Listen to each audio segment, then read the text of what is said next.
Oui. Ouais. On parle de l'infographie aujourd'hui. Pourquoi et comment de l'infographie? J'espère que mon fils est en train de suivre parce que c'est un amoureux de l'infographe, hein, de l'infographie, et c'est ce qu'il fait à l'université.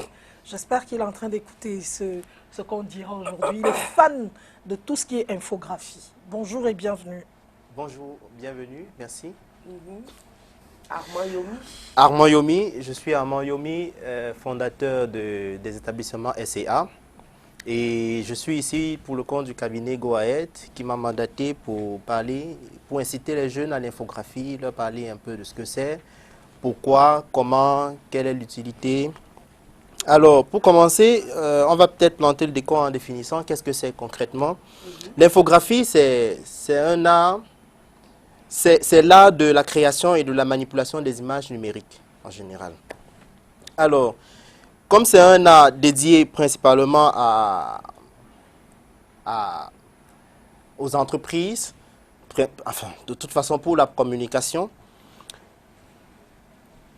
il est utile beaucoup plus pour la publicité, pour tout ce qui concerne la communication, les packaging, la diffusion de ce qu'on sait faire, de notre savoir-faire. De manière très concrète, les éléments graphiques. Donc, quand on parle des éléments graphiques, on parlera ici de l'identité visuelle, c'est-à-dire la charte graphique, les logos qui permettent de pouvoir identifier une entreprise lorsqu'elle est sur le marché ou lorsqu'elle veut se faire connaître. Puisque l'essor même de l'infographie commence avec la concurrence. Il faut revenir sur le slide. L'essor de l'infographie commence avec la concurrence puisqu'il fallait pouvoir faire le distinguo entre un produit X et un produit Y, une entreprise X ou une entreprise Y. Il fallait se démarquer et marquer les esprits. Alors, on a commencé avec l'identité visuelle, c'est-à-dire la création des logos, des déclinaisons telles que le papier en tête, les cachets, tout ce qui pouvait permettre de faire distinguer cette entreprise-là et de pouvoir la remarquer et la reconnaître une fois qu'on retrouve son signe ou son signalement. Quand on parle de l'identité visuelle avec les logos, on peut avoir des exemples qui sont légion. On a Coca-Cola qui a sa fameuse bannière, sans publicité bien sûr. On a Lacoste qui a sa griffe, qui sera le crocodile, et Adidas avec ses 3 bandes, et ainsi de suite pour citer ces marques qui sont étrangères. On a d'autres manières, d'un autre plan, la publicité. La publicité, c'est cette partie-là qui permet de pouvoir communiquer un message, une information pour le compte d'une entreprise, pour faire vendre un produit, pour faire vendre le savoir-faire. Et aussi le packaging. Le packaging, comme on l'a dit précédemment, c'est beaucoup plus pour l'emballage des produits. On a l'essor des produits made in Cameroun de nos jours. Et chacun veut se démarquer. Il faut se démarquer de la concurrence à la fois internationale, mais aussi nationale. Donc, c'est là où le graphiste va trouver tout son rôle, parce qu'à ce niveau-là, il va pouvoir faire sublimer le produit. J'ai souvent l'habitude de dire, on ne courtise pas une femme qui n'est pas attrayante. De même que on ne peut pas s'approcher d'un produit qui n'est pas attrayant de prime abord. Donc, à ce niveau-là, on retrouvera toute l'utilité d'un infographiste qui va pouvoir sublimer ce produit-là en question. Donc, plus concrètement, comment ça se passe en agence en ce qui concerne l'infographie? Vous recevez un client, vous allez écouter ce qu'il a à vous dire, donc il va vous transmettre de manière très claire son brief. Une fois qu'il vous a fait son brief, vous ne commencez pas encore son dessin ou bien ses productions. Vous allez d'abord commencer par faire une veille, voir tous ceux qui sont dans le domaine avec lui, qu'est-ce qu'ils font déjà d'habitude. Ensuite, vous allez commencer à chercher à produire des premières pistes qui seront soumises à son interprétation ou bien à son appréciation. Et à partir de ces premières pistes-là, ça va vous permettre de pouvoir produire un visuel que vous allez lui remettre. Alors, aujourd'hui, le rôle ici n'est pas principalement de présenter ce que c'est que l'infographie, ce qu'il faut faire et ainsi de suite, mais c'est d'inciter le jeune qui est pendant la période de pleines vacances, qui est à la maison, au lieu de faire des partages de vidéos sur les réseaux sociaux, comme Solange décriait d'ailleurs tout à l'heure, mais qu'il s'intéresse plutôt et qu'il essaye de se faire former parce que faut comprendre que l'infographie demande de la passion et beaucoup plus de concentration. Si le jeune qui m'écoute en ce moment-ci est passionné et il est curieux, il a envie de découvrir, de chercher ou de trouver de nouveaux horizons, il peut tout simplement se rendre sur des tutos YouTube, par exemple. Il va télécharger des vidéos, il va apprendre beaucoup de choses, que ce soit sur la typographie, que ce soit sur les tons de couleurs, la signification des couleurs. Typographie. La typographie, c'est l'ensemble des styles d'écriture qui puissent exister. Donc, il va pouvoir se renseigner dessus, connaître quel type d'écriture il faudrait utiliser sur tel support et ainsi de suite. Il va pouvoir découvrir de nouveaux logiciels. Pour préciser déjà, les logiciels professionnels, d'ailleurs, que j'utilise aussi en agence, sont Adobe Illustrator et Photoshop. Photoshop beaucoup plus pour le traitement photo parce que c'est du type pixel, alors que Illustrator fera des visuels, les logos, tout ce qui est graphique et qui pourra être étendu éventuellement. Donc, ça va se rattacher beaucoup plus au print. Et dans ce cas, alors, le jeune va pouvoir, et d'ailleurs, plus que Photoshop et Illustrator, pour citer que cela, parce que c'est toute la gamme Adobe, le jeune peut télécharger des logiciels gratuits. Il peut commencer à apprendre qu'est-ce que c'est, comment est-ce qu'on peut faire une communication et ainsi de suite. Michel-Ange a introduit la semaine passée la notion du bénévolat. Commencer en freelancer, faire du bénévolat, commencer gratuitement pour apprendre, pour prendre la main, pour savoir comment et quelles sont les techniques qu'on peut utiliser pour pouvoir passer un message, une communication et ainsi de suite. Faire des logos, puisque la créativité en elle-même, elle ne vient pas, personne n'est né avec la créativité, ça se travaille, c'est la culture. Il faut être juste passionné et beaucoup se cultiver. Et une fois que c'est fait, la créativité, elle vient d'elle-même. Elle va venir au fur et à mesure, vous allez rater les premières présentations, les premiers croquis que vous allez faire ne seront pas toujours bons. Vous allez vous entourer des gens qui vont vous faire des remarques et ainsi de suite. Et ça va vous permettre de pouvoir vous perfectionner. Alors, moi, je dirais juste, ce matin, le message que je suis venu passer, c'est de demander aux jeunes de se concentrer, d'explorer ce corps de métier qui est très porteur, qui a beaucoup d'opportunités. Il faudrait que le jeune puisse pouvoir se former lui-même, pour ceux qui ont la faculté d'être autodidacte, mais aussi de pouvoir se rapprocher des formations scolaires, ça peut être universitaire, ça peut être... Il y a des mairies d'ailleurs, je crois, il y a 2 ou 3 ans, la mairie de Douala, la 3e, offrait ce type de formation, je crois moyennant 5 000 ou 10 000 francs, donc on peut dire gratuit. Donc qu'il se rapproche de ces centres-là et qu'il apprenne ce que c'est que l'art graphique et comment est-ce qu'il pourrait exploiter son temps, surtout en période de grandes vacances. Et ça permettrait certainement de pouvoir diminuer l'oisiveté et tout ce qu'on connaît comme mot aux jeunes. Donc, voilà, succinctement présenté. L'infographie. Alors, quand on parle de l'infographie aujourd'hui, parce que tout à l'heure, vous aviez donné un peu les formations autodidactes, etc. Mais maintenant, les débouchés, c'est souvent un peu trop compliqué. Surtout actuellement. Oui, les débouchés, je suppose, quand vous dites les débouchés, vous parlez de différentes possibilités de pouvoir rémunérer ou exercer ce... L'infographie, c'est un ensemble. On parlera ici donc de design. Il y a des designers 3D, des designers 2D. Maintenant, en ce qui concerne les designers 2D, ils peuvent être soit dans la publicité, soit dans la création de logos. Donc là, je vous donne déjà les débouchés. Soit ils peuvent être des designers print. C'est toute une pléthore, mais il faudrait ici que quand il a déjà trouvé quelle est sa voie, quand il a trouvé où est-ce qu'il est le plus apte, ça lui permettra de pouvoir faire le choix de la filière ou bien de la spécialisation qu'il va choisir. Et là, il pourra se perfectionner davantage. Ça veut dire quoi concrètement? Ça veut dire que le jeune qui aujourd'hui commence une formation en ligne, il pourra faire le choix peut-être dans 1 an de dire « Ok, moi je serai designer print ». Ça veut dire quoi? Je vais concevoir des flyers, des logos, des affiches, des banderoles et ainsi de suite qui seront destinés à l'impression et donc à la publicité ou à la communication d'entreprise. concrètement. Oui, moi je vais rentrer un peu dans le cadre de la création. Tout à l'heure, vous avez dit que la création, c'est vrai, on n'est pas avec. C'est au fur et à mesure que tu travailles que tu acquiers la connaissance en créativité. Mais est-ce que vous pouvez donner un peu les techniques aux jeunes qui sont en train de se lancer dans les techniques de comment faire pour demain être un peu très aiguisé dans la création? Est-ce qu'il n'y a pas des habitudes, des attitudes à prendre ou des comportements ou alors qu'est-ce qu'il faut faire concrètement? Alors, le conseil que je peux donner aux jeunes en ce qui concerne la créativité, c'est on ne crée pas à partir de rien. C'est pour ça même d'ailleurs qu'en cabinet, généralement, vous allez voir, on fait d'abord une sorte d'étude. Qu'est-ce que les autres ont déjà fait?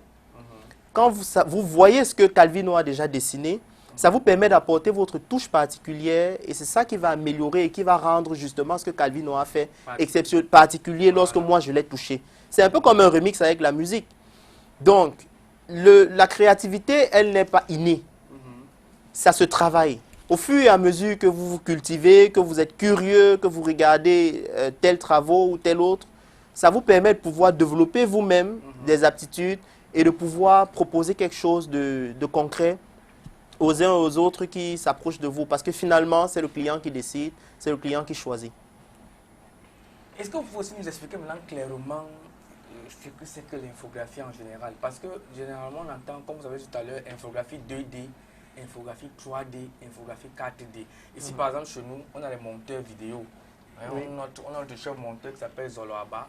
Il fait dans le montage vidéo, c'est-à-dire comme on peut filer, quand on peut filmer le journal, c'est lui qui monte, il racole et tout et tout. Ça, c'est combien de D? Et essayez de nous expliquer, 2D c'est quoi, 3D c'est quoi, 4D c'est quoi? Est-ce qu'il y a un niveau d'infographie qu'on n'a pas ici chez nous? Qu'on trouve seulement ça là-bas chez les Blancs? À ma connaissance, non. Nous avons des techniciens très talentueux d'ailleurs ici chez nous. L'infographie 3D, c'est tout ce qui se rapportera peut-être. Vous avez certainement eu à voir des films animés, des dessins animés, ou des films animés, peut-être tels qu'Avatar. On parlera dans ce cas-là de l'infographie 3D. Donc, tous ces techniciens-là, on les retrouve dans notre contexte.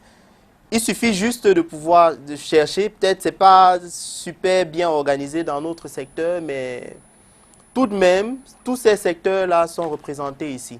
Que ce soit l'infographie 2D, que ce soit l'infographie 3D. Sur le territoire, nous sommes servis. D'ailleurs, votre monteur, il le fait. Oui, et ce qu'ils font, les sitcoms, lorsqu'on monte les sitcoms, c'est l'infographie quoi? C'est 3D ou bien c'est la 4D? Là, ça peut dépendre. Ça peut être en 2D, comme ça peut être en 3D. Pourquoi? Parce que il y a dans des films, par exemple, il y a des montages qu'on peut faire, comme une explosion, comme simuler une personne qui est en train de se noyer, ou bien un tonneau de voiture. Ça peut ne pas être forcément réel, ça peut être en ce moment-là de l'infographie 3D.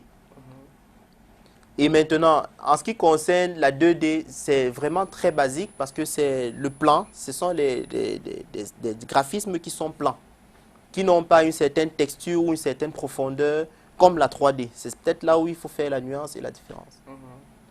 Donc la 3D, ici, rappelle 3 dimensions, alors que l'infographie 2D, c'est 2 dimensions. Donc c'est plan, sur le plan X, Y, tout simplement. Alors, on a des jeunes aujourd'hui qui vont rentrer à l'université, qui ont fini leurs études au lycée et qui doivent rentrer à l'université. Ça va devenir un peu compliqué pour eux de faire un choix. Il y a certains qui disent, moi, je vais être designer, je vais être X et Y.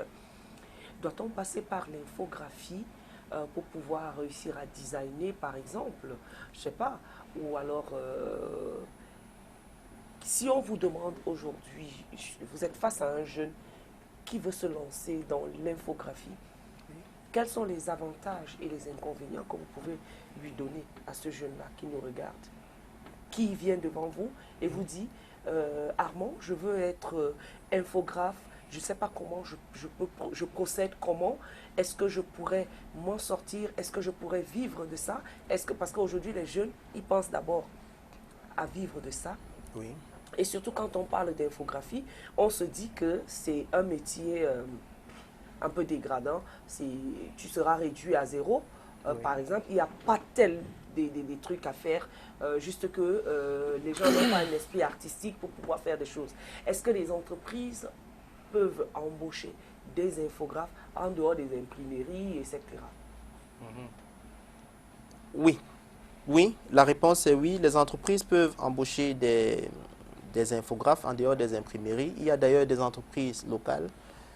Sans publicité, Biopharma a d'ailleurs un infographe en interne ou une équipe infographique qui dessine tous ces visuels.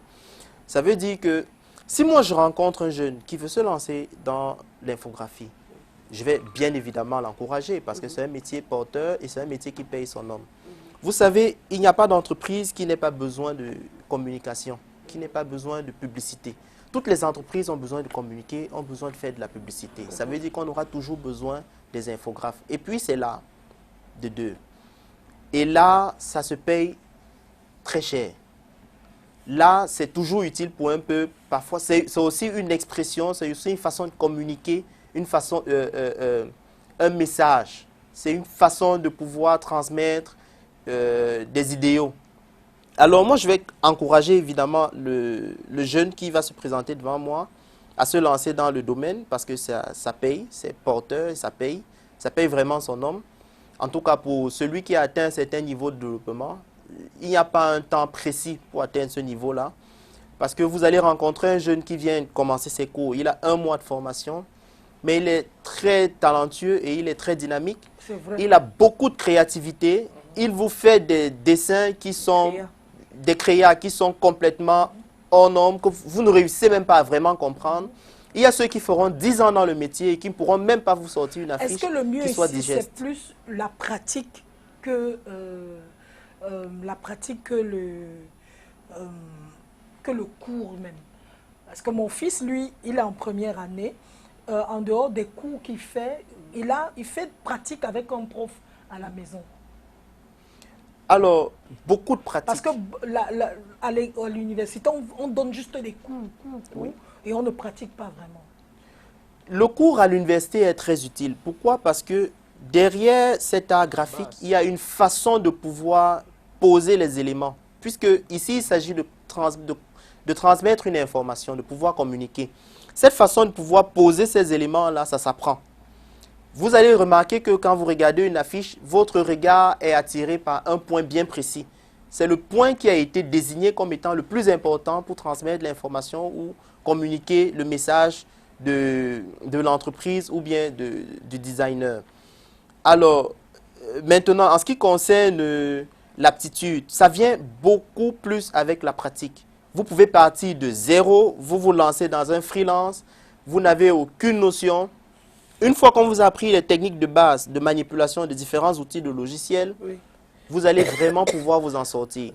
C'est un métier sur lequel vous pouvez miser si vous n'avez pas sans avoir forcément une base technique solide. Vous avez juste besoin d'être passionné, comme je disais précédemment, et d'avoir beaucoup d'intérêt à la chose. Si vous êtes passionné et que vous êtes très curieux, ça va vraiment vous permettre de pouvoir aller très vite parce que, vous savez, il y a des projets sur lesquels vous pouvez passer des nuits blanches à travailler. Vous travaillez toute la nuit et vous ne vous rendez même pas compte que vous êtes en train de travailler parce que vous aimez ce que vous êtes en train de faire. Il faut surtout aimer ce qu'on est en train de faire. Voilà. L'infographie, c'est beaucoup d'amour, l'amour de ce que vous êtes en train de produire et de ce que vous êtes en train de faire. Parce que c'est aussi un sacrifice, comme tout art. Est-ce qu'un enfant peut se lever, il va s'inscrire en infographie sans toutefois connaître certains petits logiciels comme les Office, c'est-à-dire que Word? Parce que j'ai vu beaucoup d'enfants qui sont levés, ne connaissaient même pas utiliser l'ordinateur, ils ne connaissaient même pas Windows, mais les parents sont allés les mettre directement en infographie. Est-ce que vous conseillez aux enfants d'abord passer par, je ne sais pas, par Office, Microsoft Word, maîtriser ces petits logiciels avant de se lancer en infographie?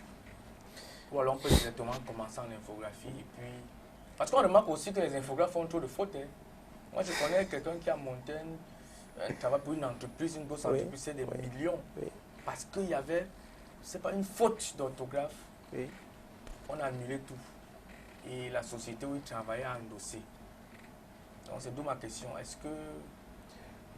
Il est clair que l'instruction de base est utile pour tout être humain, peu importe le métier dans lequel vous allez exercer, l'instruction de base est très utile, savoir s'exprimer, savoir écrire, les petites règles de grammaire et d'orthographe. Donc, je vais juste dire que Généralement, ils ont déjà le bac au moins, non? Généralement, ils ont au moins le bac. Oui. Généralement.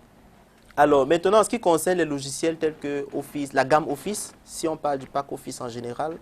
Attends, vous dites là que pour faire l'infographie, il faut avoir automatiquement le bac. Il ne faut pas avoir automatiquement le bac, mais il faut avoir le minimum d'instruction. C'est la culture. Il faut être assez cultivé tout de même. Maintenant, il y a des niveaux auxquels vous ne pouvez pas atteindre, accéder, peut-être parce que vous n'avez pas la formation requise en arrière-plan. Ça veut dire que vous allez rencontrer des gens qui ont d'abord fait un cursus en marketing.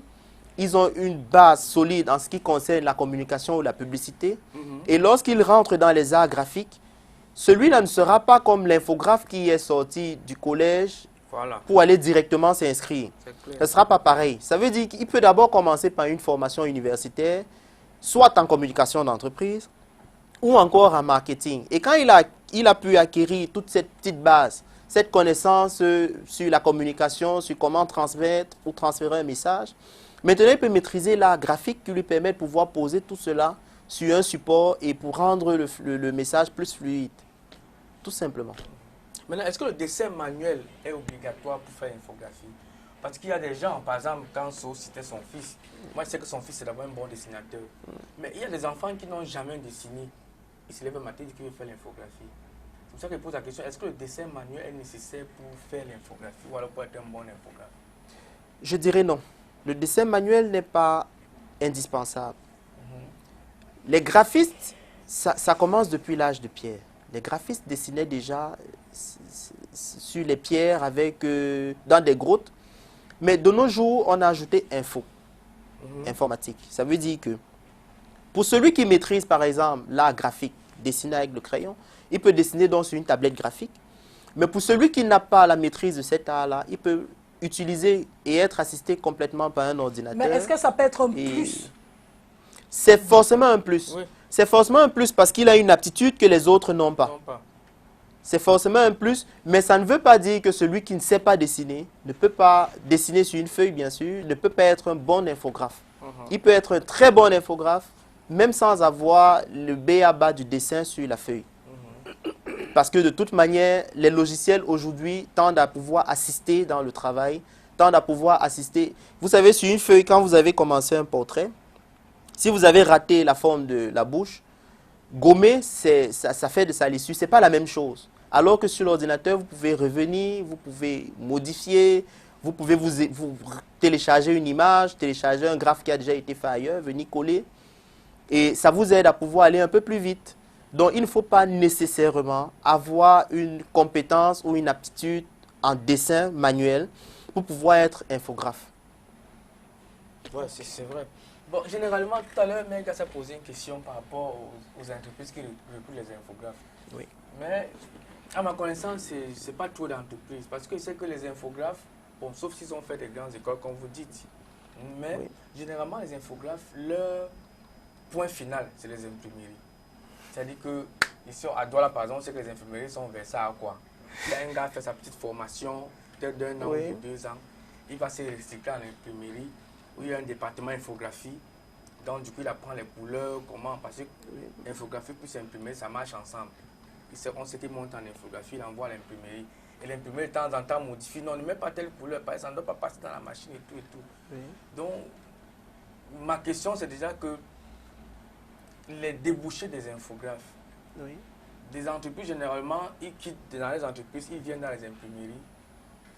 Ils se calent là-bas. C'est vous qui allez monter de vraiment mes étiquettes, mes plaquettes et tout. Les agences de com, toutes les grosses agences de com au Cameroun, toutes les grandes agences de com au Cameroun n'emploient que les infographes. C'est les infographes qui créent les publicités. Il faut faire la différence entre l'infographe qui a appris au quartier les trucs et celui qui est allé à l'université, qui s'est formé et qui va sortir et qui va se retrouver dans une grande agence de pub où il va même créer des pubs. Non, il faut quand même préciser. Hein. Non, mais quand tu as été à oui, parce que moi, j'ai causé avec le prof de mon fils. Celui du quartier finit justement à l'imprimerie. Oui. Mais celui qui va faire, il m'a dit que celui qui va faire la formation et tout, non, je vais juste mettre la nuance. Oui, après, tu peux ajouter. Oui. Oui. Pour le deuxième volet de ma question, je voulais C'est pas savoir. une vérité absolue. Quand Le même. premier volet n'est pas encore fait. Hein?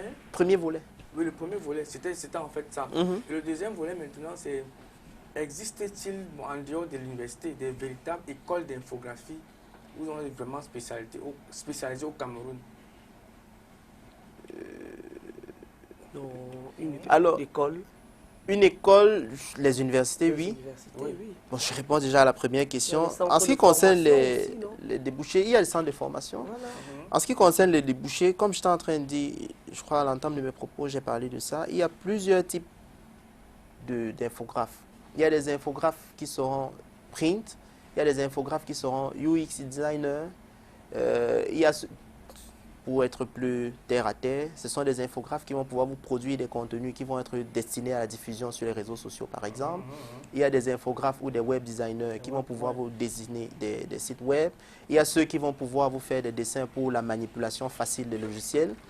Quand vous manipulez votre téléphone, celui qui a pensé tous ces graphismes-là, lorsque vous venez cliquer et ainsi de suite, il y a un infographe derrière qui a fait tout ça, tout ce travail-là. Il y a celui qui va monter des bandes dessinées, celui qui va faire des dessins animés. Les débouchés sont légion. Énorme. Il y a beaucoup de débouchés. Et les infographes sont appelés à travers plusieurs corps de métiers différents, y compris dans l'architecture. Parce qu'il va dessiner, il peut embellir les plans, il peut refaçonner par exemple les montages vidéo, des 3D, de visite d'un bâtiment par exemple. Il y a beaucoup de débouchés en termes d'infographie. Il faut juste choisir le couloir dans lequel il faut aller s'exercer.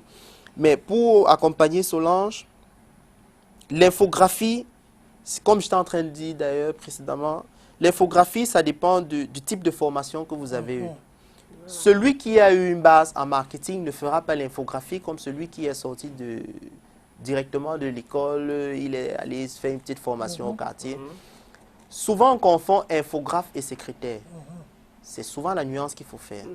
L'infographie et le secrétariat, c'est autre chose. L'infographie et le design, c'est encore autre chose. Et du design, vous pouvez aller à la direction artistique, par exemple, où vous allez avoir plusieurs infographes à diriger. Vous allez pouvoir diriger une équipe qui va vous produire un contenu, et ainsi de suite. Donc, l'infographie, c'est plusieurs niveaux, c'est à plusieurs échelles. On ne peut pas dire que celui qui n'a pas eu une formation ou une base solide, universitaire, qui soit sorti tout simplement de son bac comme ça et qui vient commencer la formation, va pouvoir produire un contenu qui soit à échelle internationale ou non. Il faudrait avoir un certain background. Bon, s'il arrive qu'un infographe qui a la maîtrise de l'outil réussissent par exemple à faire un contenu, à produire un visuel, ça peut arriver que l'équipe marketing de l'entreprise ou bien du client ait déjà pensé le message et lui aurait fourni les informations qu'on appellera alors ici le brief, qui est très clair. Donc le client peut clairement vous définir le type de couleur qu'il veut en fonction de son logo ou bien de sa charte graphique. Il peut clairement vous définir le type d'image qu'il veut, le type de shooting et ainsi de suite. Vous verrez alors en ce moment-là que l'infographe devient simplement un technicien. Mais il peut arriver donc que l'infographe monte un peu plus au-dessus de la simple technique et soit finalement un designer. Parce que là, en ce moment, il va concevoir même le message qu'il y a à transmettre derrière le visuel qu'il est en train de faire. Quand vous prenez, je prends un cas très simple. Vous prenez un logo, peut-être Amazon. Il y a un petit trait avec un sourire qui quitte de A jusqu'à Z. Si vous avez déjà fait la remarque, vous prenez le logo d'Amazon de A jusqu'à Z, vous allez vous rendre ici. Le trait va de A jusqu'à Z, c'est pour vous dire déjà de manière subliminale que nous, on est capable de vous fournir des services d'un bout jusqu'à un autre. Et pour vous faire sourire. Donc, oui, il y a toute une réflexion, toute une façon, toute une conception derrière. Mais une personne qui n'a pas une certaine culture, qui n'a pas une certaine formation, ne va déjà pas comprendre comment est-ce qu'il peut traduire cette façon cet état d'esprit de l'entreprise il ne va pas avoir tous les outils ou bien toutes les armes de son côté pour pouvoir fournir le meilleur rendement en ce qui concerne D'où l'infographe les qui est visuels. passé à l'université. C'est il a toujours mieux. poussé Oui. à ce mindset-là, c'est-à-dire à cette ouverture-là par rapport à quelqu'un qui a pris dans le tas au quartier. Bien sûr, Voilà. bien sûr. Mais les autodidactes, on reconnaît quand même souvent que les autodidactes travaillent doublement et parfois même mieux que ceux qui sont passés par des universités. On a le talent. Oui, non, mais maintenant, ça dépend de l'ouverture de l'esprit de cet autodidacte-là. Ça me renvoie tout de suite à moi. Je Voilà. ne sais pas si vous saviez ça déjà. Voilà. Mes études, je les ai fait en marketing. J'ai fait marketing, commerce, vente à l'université. Et j'étais passionné de publicité. Mais pas la publicité de la comédie, pas la publicité où il faut aller sur le match. Parce que c'est aussi très divers à ce niveau-là. Je voulais pouvoir communiquer pour les entreprises, mais d'une manière fluide, d'une manière simple. Soft. Merci. Alors, j'ai commencé à m'intéresser aux travaux d'un ami. Lui, par contre, il avait fait Université de la Place, ISTDI, et je m'intéressais à ce qu'il faisait. Au fur et à mesure, j'ai commencé aussi à être autodidacte et apprendre comment le faire. À la fois avec mes études universitaires, qui me donnaient un background solide, parce que je savais très bien quelle était la technique de communication pour une entreprise. Mais aussi, il me fallait connaître l'outil, savoir manipuler les logiciels qui me permettront de pouvoir transmettre cette information-là de manière fluide et jolie. Ça aussi, ce côté-là est intéressant. Alors, j'ai commencé petit à petit à apprendre sur des tutos, en regardant des vidéos, ainsi de suite. Et avec le temps, avec la demande, parce que bénévolat sur bénévolat, d'une entreprise à une autre, où tu fais des créas, où tu fais des visuels pour rien, gratuitement, question de prendre la main, je me suis rendu compte que le besoin est là, le besoin existe et il fallait se former. En ce moment-là, j'ai commencé donc à faire des formations en ligne, dans une université européenne, française précisément. C'était 1 500 € la formation. Ça coûte Donc cher. c'était très cher. J'ai pu discuter avec le promoteur qui m'a fait des allègements et je pouvais payer de manière fractionnée. Alors, cette formation, quand je l'ai finie, personnellement, j'ai senti que c'était différent. Parce que c'était une autre façon de faire, c'était une autre façon de concevoir et de diffuser, de produire les images.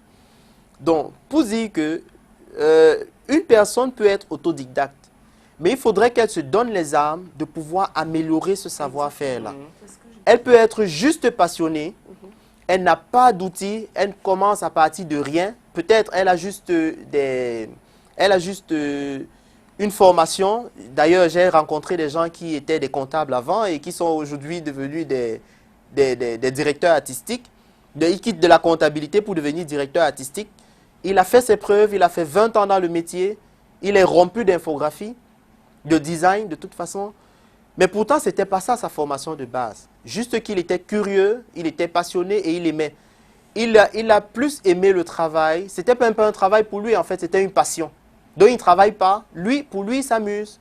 Il aime ça. Il aime dessiner. Il ne s'arrête pas.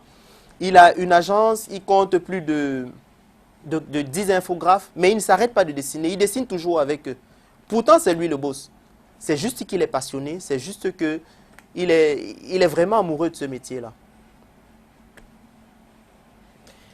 Voilà, et c'est vrai que c'est un métier, l'infographie, il faut avoir la passion de ce truc. Si tu n'as pas la passion, il faut aussi rappeler toujours aux parents que ne forcez pas les enfants à faire des choses qu'ils n'aiment pas. Parce que quand tu es un bon... Moi, j'ai rencontré quelqu'un qui est comme vous, un féru d'infographie, un gars à tout moment, il est en train de créer, il est en train de... Quand tu le vois, il est en train de créer un logo, il est en train de... Il crée à tout vent, il crée des trucs, il dit, je viens d'imaginer ça, il est toujours, il me dit, depuis qu'il est petit, il a toujours fait, il a toujours dessiné, c'est en lui.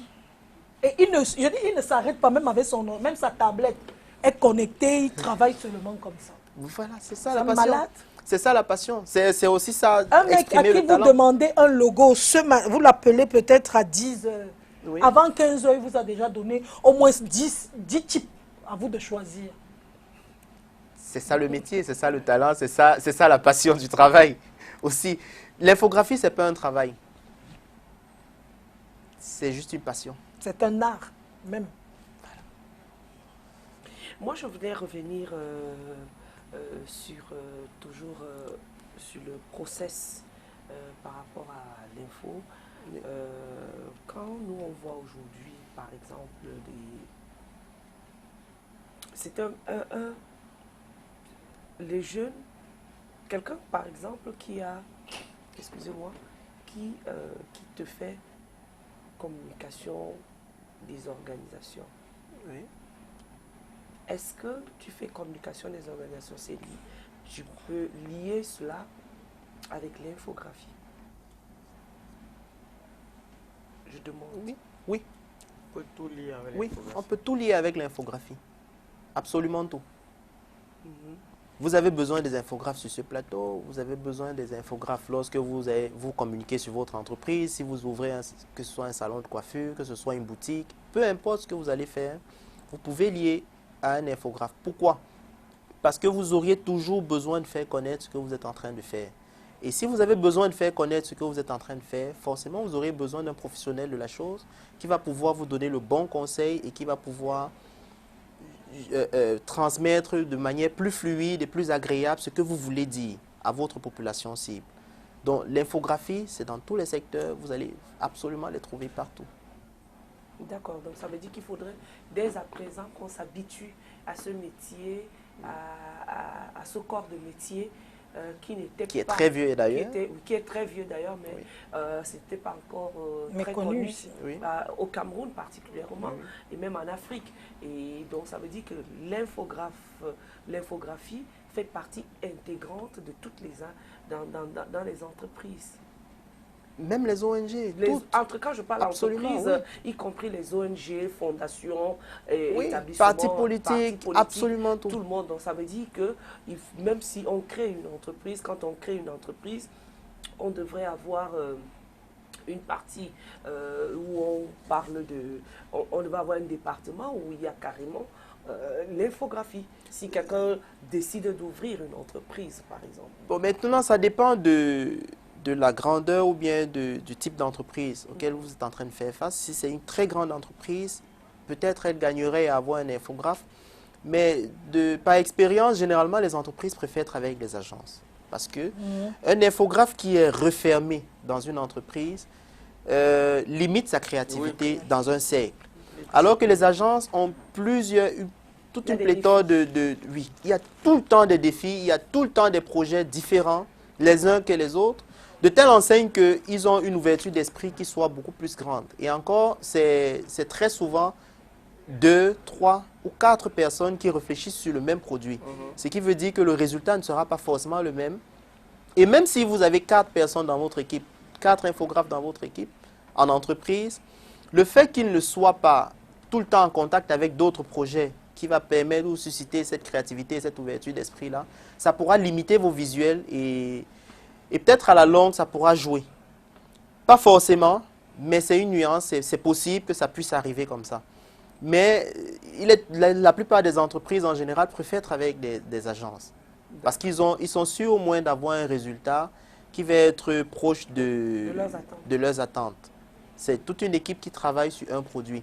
Alors que s'ils avaient exploité juste une personne qui va travailler sur leur projet. La personne peut travailler aussi en collaboration avec des agents, c'est-à-dire rencontrer d'autres cerveaux, même s'il est dans l'entreprise.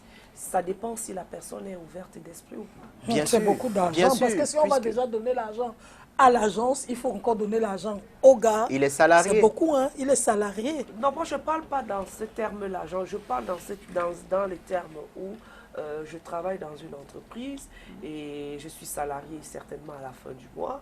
Oui. Et puis j'ai un produit, je peux appeler des personnes qui sont plus ouvertes. Je peux apporter mon travail et que je peux les faire corriger peut-être par ces amis-là. En fait, c'est une sorte de lobbying que les gens se créent aussi. C'est difficile, hein? C'est peut-être le temps. En ce moment-là, c'est le temps. Parce que la vérité est que l'infographe talentueux n'a pas le temps. Voilà. L'infographe talentueux n'a pas le temps. Il est tout le temps entre 2 projets, entre 3 projets et ainsi de suite. À peine il a fini un projet qu'il a déjà un autre qui est en train de l'attendre. Et les clients sont très exigeants, surtout en termes de temps. Si votre client vous demande un logo, je dis n'importe quoi, vous demande une affiche, peut-être ce matin, lui, il va vous dire, j'ai besoin de cette affiche demain matin. Il vous donne 24 heures. Si vous lui livrez cette affiche-là à 18 heures du même jour, il est très content. Mais si vous lui livrez le lendemain à midi ou à 13 heures, il est tout de suite mécontent. Donc, les infographes, en général, n'ont pas beaucoup de temps. Et s'il pousse un tout petit peu et qu'il va dans le design, le conseil, ainsi de suite, il sera encore beaucoup plus occupé parce qu'il va jouer presque deux rôles. À la fois le conseil et la technique. Donc, ça peut être un peu difficile à un moment donné pour un jeune qui est employé dans une entreprise de pouvoir travailler à la fois pour l'entreprise et d'aller voir ses confrères qui sont peut-être en agence et ainsi de suite. C'est possible, en toute amitié ou en toute convivialité, ça peut être possible, mais c'est parfois risqué. Sachant qu'il y a des entreprises qui font des communications qui sont très souvent privées ou bien cachées. Elles ne souhaiteraient pas que ça s'ébruite. Donc, ça peut être parfois un risque. Il y a aussi les entreprises qui mettent trop de pression. Hein. C'est-à-dire qu'il y a des entreprises qui... Il sait que son travail, il a besoin de son travail en 2 semaines ou en 3 semaines. Lui, il vient mettre la pression à l'infographe qui veut ça en 3 jours, par exemple. D'où ma question, est-ce qu'il ne faut pas souvent laisser le soin à l'infographe de mieux réfléchir pour mieux créer dans les questions? Bon, il y a aussi des entreprises qui sont toujours là, que c'est là. C'est-à-dire qu'ils ont tout le temps, il ne faut dire rien. C'est là qu'on te dit qu'on met la pression au communicateur que, bon, fournit les affiches dans 2 jours, là, parce qu'on va afficher les choses, on va lancer les choses d'ici 3 jours. Et du coup... Je crois que dans tous les corps de métier, la pression c'est une chose. Dans tous les corps de métier, la pression existe. Un infographe a certainement cette faculté de pouvoir gérer la pression. Mais la réalité est qu'on ne peut pas être pleinement créatif ou on ne peut pas donner le meilleur de soi dans la pression absolue. Il arrive souvent que je plante carrément face à un projet. Je dois le livrer par exemple. Il me reste 6 heures pour le faire. Et je suis complètement planté. Alors, je sors et je m'évade. Soit je me balade, ou je vais me coucher, je dors. Il m'arrive même parfois de dormir et de rêver de ce que je vais dessiner. Et je me lève. Ce que je n'ai pas pu faire en 4 jours, je fais ça en 10 minutes. C'est souvent un déclic. Donc, la pression, oui. Mais seulement, il faut savoir panacher. Si un demandeur va rencontrer un infographe et lui donne un temps trop court, il aura le résultat du temps trop court. Mais s'il lui donne plus de temps et il lui donne surtout, ça c'est très important, il lui donne un brief très bien monté, parce que là c'est le problème avec la plupart de nos entrepreneurs ici, pour ce qui concerne notre pays. Généralement, ils viennent, ils savent faire exactement ce qu'ils veulent. Il faut que vous pensiez tout pour eux. À leur place. Un infographe ordinaire, c'est-à-dire un infographe qui est dans ses débuts, ne pourra pas forcément lui donner le meilleur de lui. Peut-être parce qu'il ne connaît pas. Ses connaissances seront limitées à ce niveau. Mais pour un designer, pour une personne qui a une bonne formation à la base pour la communication et ainsi de suite, il va peut-être pouvoir lui produire un contenu à mettre ensuite ou à coucher ensuite sur une feuille graphique. Mais maintenant, le temps que vous lui donnez va déterminer le type de message que vous allez obtenir. Donc, ça veut dire qu'il faudrait mieux prévoir ses projets à l'avance, définir clairement son cahier de charges et sortir un brief lisible et facile à comprendre. Quand le brief est facile à comprendre, en principe, l'infographe pourrait donner votre travail dans les brefs délais. Voilà, Armand, nous sommes déjà à 11h, presque 55 minutes. On va se séparer. On retient quoi de l'infographie, comment et pourquoi? L'infographie, on va retenir que l'infographie est un art, c'est l'un des meilleurs arts qui soit utilisé en entreprise. Parce que après que l'entrepreneur est produit, il a besoin de vendre ses produits, il a besoin de communiquer, ainsi de suite, que ce soit pour une entreprise qui produit des biens Et pour ceux qui produisent des services, ils ont toujours besoin de communiquer sur ce type de service-là et ainsi de suite.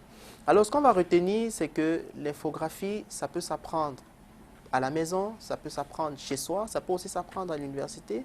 Il faut juste être, je reviens encore dessus, curieux, passionné. Pour ceux qui ont la faculté d'être autodidactes, ils peuvent faire beaucoup de recherches, ils peuvent beaucoup se cultiver, rencontrer ceux qui sont dans le métier, développer cette passion, apprendre qu'est-ce que c'est même déjà, parce qu'il faudrait déjà comprendre c'est quoi le but, c'est quoi l'objectif de l'infographie.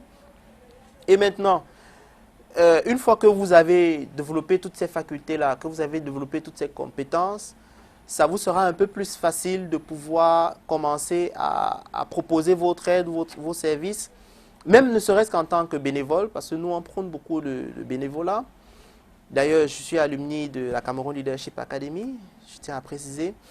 Donc, ça va lui permettre de pouvoir proposer ses services en tant que bénévole et d'améliorer son art, d'affûter ses armes. Et avec le temps, certainement, il va acquérir de nouvelles connaissances, de nouvelles pratiques qui vont faire en sorte qu'il produise des contenus qui sont plus alléchants et qui sont plus vendeurs.